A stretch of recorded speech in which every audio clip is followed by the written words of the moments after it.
On vient d'arriver à Pamukkale. Donc là on est dimanche. On va pas y aller aujourd'hui parce que bon, ça se voit pas, mais il y a plein de monde sur le lieu.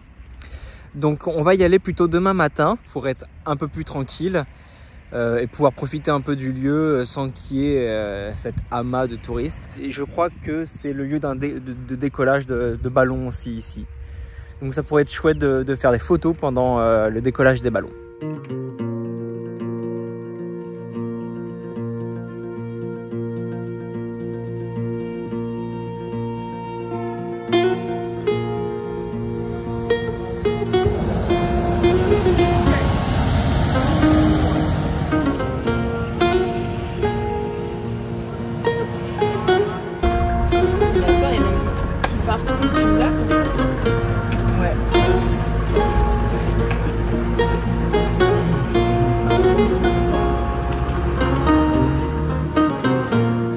On vient d'arriver au site Pamukkale et donc là on s'est parqué ici. Il n'y a personne pour l'instant, donc ça c'est cool. Il est 6h35 environ, donc on va voir ce que ça donne. Voilà, donc là le prix du parking c'est 60 TL. Normalement c'est 400 TL l'entrée pour une personne, donc on va voir ça. Ça va piquer un peu. Ok, thank you. 20 €.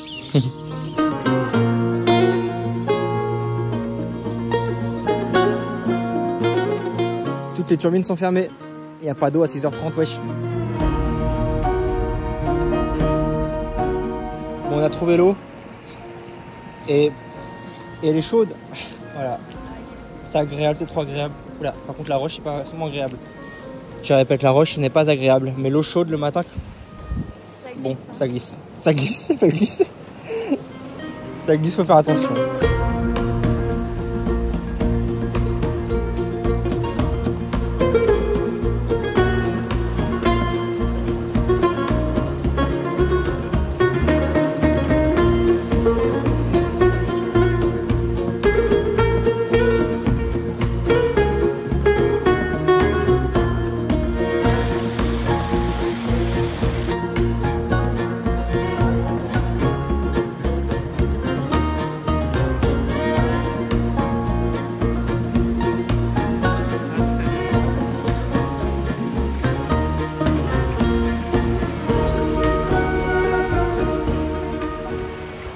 De car, ça y est, ça arrive. Bon, les bus de touristes arrivent. Dans les gens qui laissent leur bouteille en plastique n'importe où, voici le volume 355. Voilà, donc ici, juste là. Les gens sont ouf, ils me rendent dingue quoi. C'est n'importe quoi.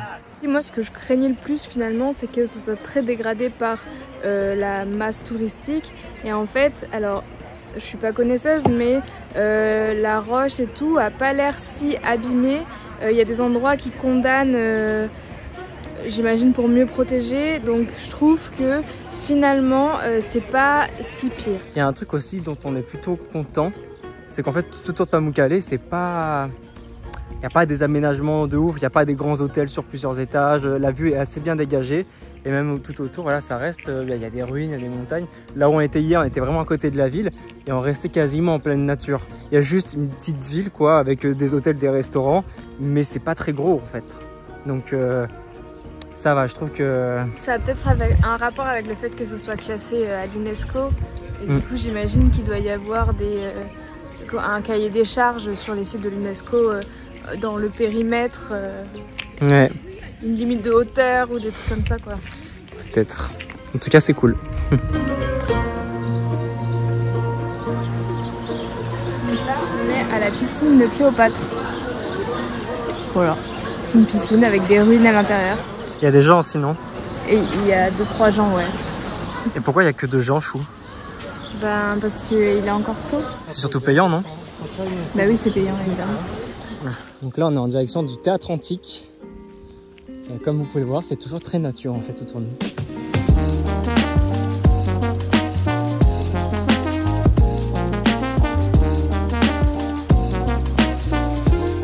Je crois que c'est la plus belle scène de théâtre antique qu'on ait vue.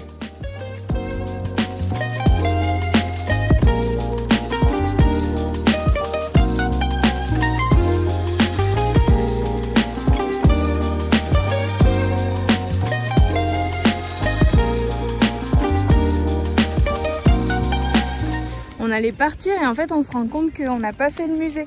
Donc là on va faire le musée, mais il est quelle heure? Il est presque midi, on est arrivé à 6h30. C'est la première fois qu'on reste aussi longtemps sur un site touristique. Mais c'est bien, c'est qu'il y a plein de choses à voir, du coup on va voir si le musée vaut le coup lui aussi.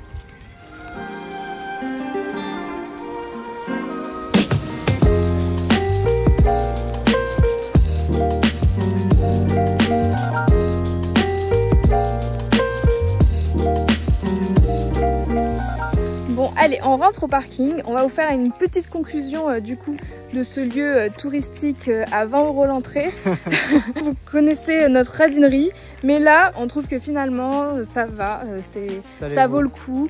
Il y a beaucoup de choses à faire, on peut facilement y passer une journée, il y a des endroits pour pique-niquer, c'est assez chill, on a accès au bain quand on veut. On n'a juste pas accès à la piscine, mais bon ça à la limite on s'en fiche. Et les musées sont hyper intéressants, les ruines sont magnifiques. Enfin pour nous c'est plutôt une bonne expérience. On a passé 5h30 ici. Ouais. Alors juste c'est une bonne expérience parce que nous sommes arrivés à 6h30, qu'on a pu profiter des sources pendant à peu près 1h30 sans qu'il y ait personne. Et je pense que si vous voulez faire la même chose, faites pareil, hein, parce que là on y est retourné, c'est chaotique. On n'aurait pas eu le même retour, mais là en tout cas ça vaut vraiment le coup.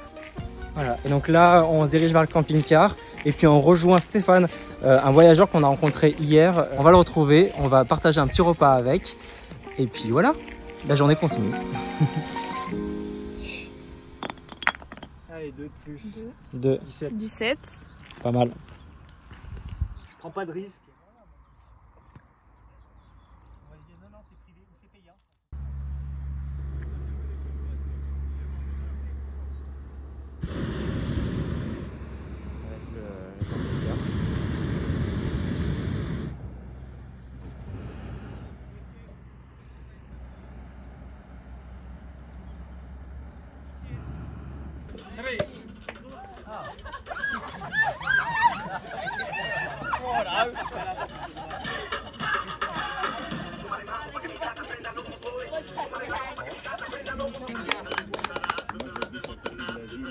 Thank you. Encore. On est les déchus en fait. Je finis toutes les bouteilles, moi. Ça. Thank you. Bon ben santé. Hein.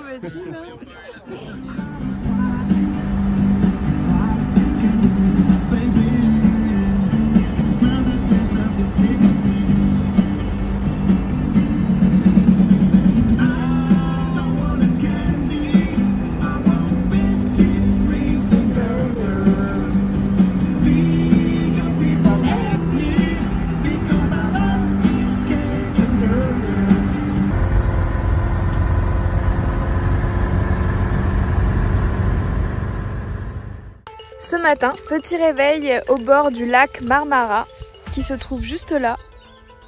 Là. Sa particularité, c'est que c'est un lac où il n'y a plus d'eau. Et en fait, c'est un lac qui est surveillé la nuit par le gouvernement. Et du coup, les 2 gardes de nuit nous ont invités à prendre le thé. Bir Las, bir İngiliz, bir Fransız, bir Alman uçakta gidiyormuş. Dina, un Anglais, un Français étaient dans un avion allemand. Ok. Du coup, on a un peu discuté et on a posé quelques questions sur ce lac. Alors, vous savez, Google Traduction, c'est très sommaire. Et du coup, on a compris 2-3 trucs. En gros, ce lac, donc jusqu'à il y a 5 ans, c'était un lac d'eau. Et à cause de barrages vers Izmir, il y a au fur et à mesure plus eu d'eau du tout dans le lac. Et en fait, c'est des terres hyper fertiles et les habitants du village venaient piller les terres du lac et il y avait de la bagarre et je crois qu'il y a même eu un mort si on a bien compris. Bref, en tout cas, c'était le bordel et du coup maintenant c'est surveillé par le gouvernement. Et alors je sais pas bien si c'est... parce que du coup la journée il y a des agriculteurs, donc je sais pas si c'est des agriculteurs du gouvernement, on n'a pas tout compris. Mais bon, en tout cas, c'est une étendue de champs de blé maintenant. C'est immense, c'est tout vert, c'est magnifique. Et on a du mal à croire qu'il y avait de l'eau là. Et apparemment, à une certaine période de l'année, il y a encore une partie du lac où il y a de l'eau. Donc ça, pareil, on n'a pas tout compris, mais bon, c'est toujours hyper intéressant. Et puis regardez comme c'est beau quand même.